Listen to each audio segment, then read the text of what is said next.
चला आज आपण एका मतदारसंघाच्या राजकीय समीकरणांचं जरा खोलात जाऊन विश्लेषण करूया. मतदारसंघ आहे सोलापूर शहर मध्य. आपण फक्त आकडे नाही पाहणार, तर त्या आकड्यामागे काय दडलंय, लोकांच्या मनात काय चालू आहे आणि जमिनीवरचं वास्तव काय आहे हे समजून घेणार आहोत. तर हे शहर आहे सोलापूर. महाराष्ट्राच्या नकाशावर त्याचं स्थान जितकं महत्त्वाचं आहे, तितकंच इथल्या लोकांच्या आशा आकांक्षा आणि त्यांच्या समस्या राज्याच्या राजकारणाला एक दिशा देत असतात.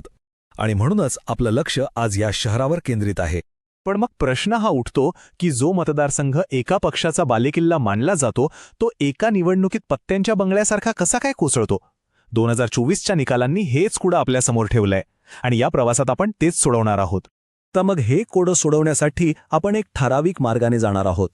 सगळ्यात आधी आपण तिथली जमीन आणि लोकांना समजून घेऊ. त्यानंतर निकालांचे आकडे पाहू, त्यामागची कारणं शोधू आणि मग भविष्यासाठी काय मार्ग असू शकतो याचाही विचार करू.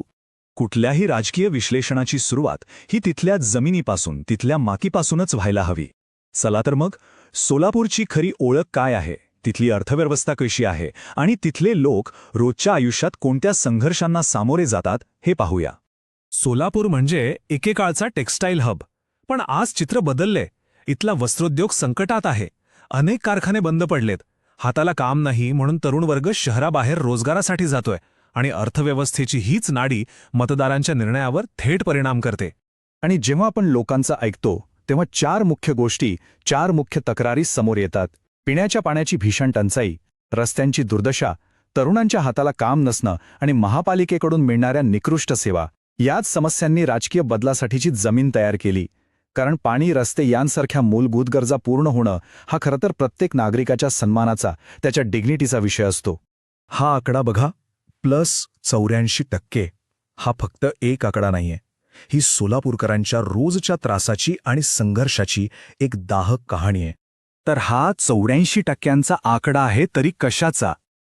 2024च्या उन्हाळ्यात सोलापुरात पाण्याच्या टँकरची मागणी तब्बल 84%नी वाढलीय.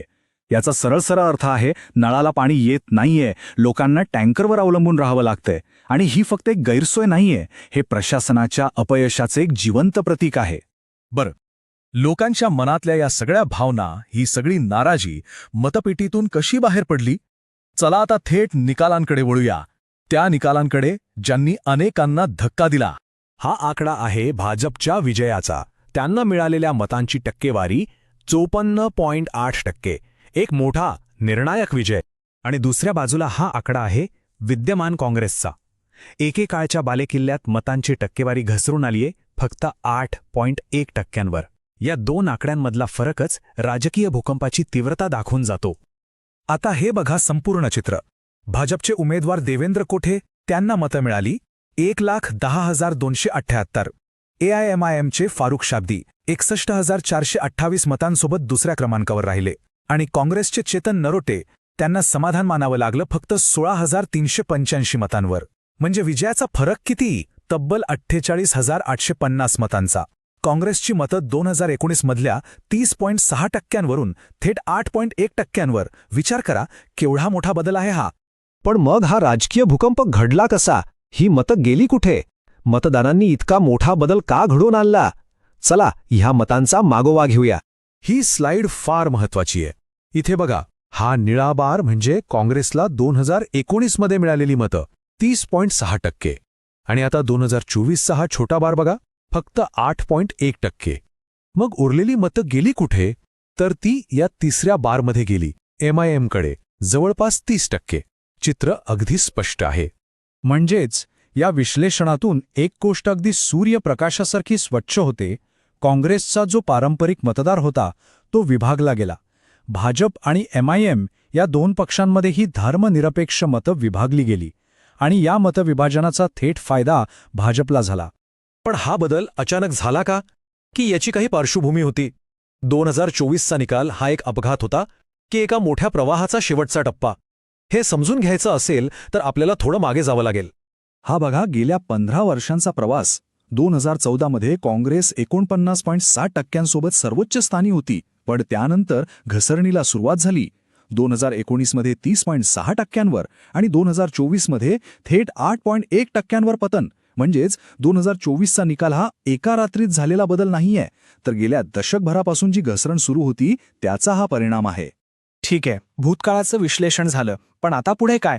मतदारांच्या गरजा पूर्ण करण्यासाठी आणि त्यांचा विश्वास परत मिळवण्यासाठी एखादा ठोस आराखडा असू शकतो का? यासाठी एक चतुर्मुख सिद्धांत वापरता येतो. म्हणजे काय? तर ही एक 4 स्तंभांवर आधारित रणनीती आहे. निवडणूक व्यवस्थापन, संघटनात्मक बांधणी, लोकांच्या मनाला भिडणारं कथानक आणि संसाधनांचा प्रभावी वापर. म्हणजे नेमकं काय करायचं? तर पहिलं, निवडणुकीच्या पातळीवर मुस्लिम, दलित, तरुण मतदारांशी पुन्हा नातं जोडणं. दुसरं, संघटनेच्या पातळीवर म्हणजे बूथ लेव्हलपर्यंत कार्यकर्त्यांची एक मजबूत फळी तयार करणं. तिसरं, कथानक म्हणजे लोकांच्या मूळ प्रश्नांना जसं की पाणी, रोजगार यांना हात घालणं. आणि चौथं म्हणजे संसाधने, योग्य नेतृत्व आणि डिजिटल साधनांचा प्रभावीपणे वापर करणं. फक्त रणनीती बनवून उपयोग नाही, तिला वेळेच्या चौकटीत बसवून अंमलात आणावं लागतं. तर मग पाहूया एक 90 दिवसांची कृती योजना. आणि हो, हे सगळं करत असताना, विशेषतः डिजिटल साधनांचा वापर करताना लोकांच्या वैयक्तिक माहितीचा आदर करणं आणि ती जबाबदारीने हाताळणं हे खूप महत्त्वाचं आहे. हा त्यांच्या गोपनीयतेच्या अधिकाराचा भाग आहे. या 90 दिवसांना आपण 3 टप्प्यांमध्ये विभागू शकतो. पहिले 30 दिवस मतदारसंघाची पाहणी आणि कार्यकर्त्यांची जुळवाजुळव. पुढचे 30 दिवस लोकांच्या प्रश्नांवर एक कथानक तयार करणं आणि मित्रपक्षांना सोबत घेणं.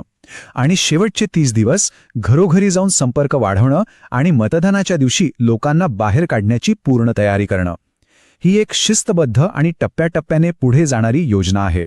अर्थात हा आराखडा यशस्वी करण्यासाठी एका योग्य नेतृत्वाची गरज आहे. असा नेता जो लोकांमध्ये वावरतो, ज्याची वय 35 ते 50च्या दरम्यान आहे, ज्याची प्रतिमा स्वच्छ आहे आणि जो तंत्रज्ञानाचा वापर करू शकतो. पण आव्हानंही मोठी आहेत. एक तर लोकांमध्ये एक प्रकारची उदासीनता आहे आणि दुसरं म्हणजे विरोधी पक्षाचं तगडं आव्हान. आणि मग शेवटी एक मूळ प्रश्न उरतोच, जनादेश मिळतो कसा? केवळ मोठ्या घोषणा करून आणि आश्वासनं देऊन, की लोकांचे छोटे छोटे रोजचे प्रश्न जसे की पिण्याचं पाणी, मुलांच्या हाताला काम हे प्रामाणिकपणे आणि सातत्याने सोडवून मिळवला जातो? निवडणुका या फक्त सत्तेचा खेळ नसतात, तर त्या लोकसेवेची एक परीक्षा असतात. If you want to become a people-centric leader and uplift your constituency, get in touch with Blueprint Strategies AI at mgr@blueprintstrategies.ai or call 0804 204 1602. Purpose beyond politics.